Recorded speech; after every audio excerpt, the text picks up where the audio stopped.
আজকে কথা বলবো ভ্যাকসিনেশন নিয়ে। তো অন্যান্য সমস্ত নতুন মায়েদের মতো আমারও এটাই মনে হয়েছিল যে প্রাইভেটে করাবো, মানে প্রাইভেট দিয়ে করাবো, যাতে পেনলেস ভ্যাকসিনেশন এগুলো করাবো।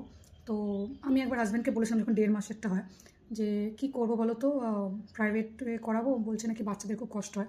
আমার হাজব্যান্ড নিজে গভর্নমেন্ট সার্ভিস করে। তো ও বলেছিল যে না দেখো, নিশ্চয়ই সরকারিভাবে দিচ্ছে, এতজন দিচ্ছে, কিছু হবে না।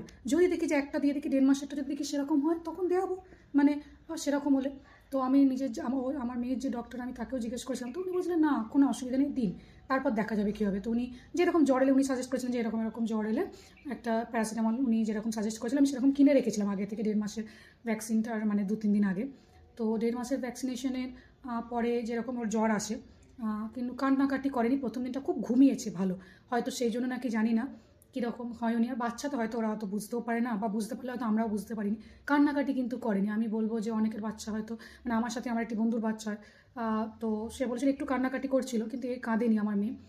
তো 1.5 মাসটা নয় কেটে যায় ওইভাবে, একটু প্রথম দিনটা আমি একটু ধরে রেখেছিলাম, দ্বিতীয় দিন থেকে সে যথারীতি পা কাছে, মানে কাছে আনা, দূরে সরানো, এসব করছিল, নর্মাল ছিল। তো আমার বাড়ি থেকে সবাই বলে যে না, যদি ও নর্মাল থাকছে তোকে আর ধরে রাখতে হবে না।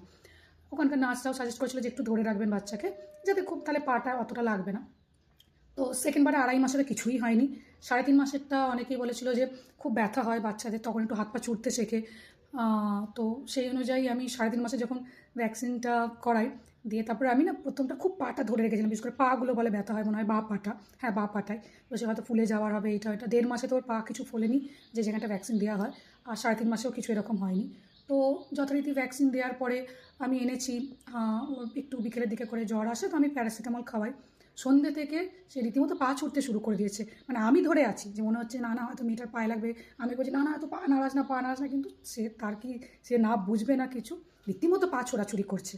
তো আর সন্ধ্যের পর থেকে আর জ্বর আসেনি। রাত্রেবেলা হালকা এসেছিলো, আমি আবার প্যারাসিটামল খাওয়াই। সেকেন্ড দিন থেকে আর কিছু সেসবও খাওয়াতে হয়নি। থ্যাংক গড যে নার্স তারা খুব ভালো, যথেষ্ট ট্রেন্ড তারা।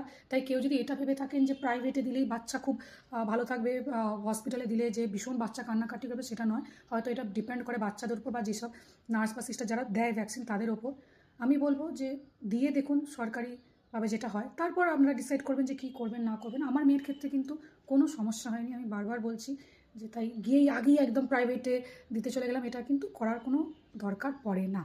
এরপর যেগুলো প্রাইভেটে আমার হবে, যেগুলো সেগুলো নিয়ে নয় পরে একদিন কথা বলবো। এখনও কিছু দেওয়া হয়নি, তাই জানি না ও কী হবে, ওর কীরকম পরিস্থিতি।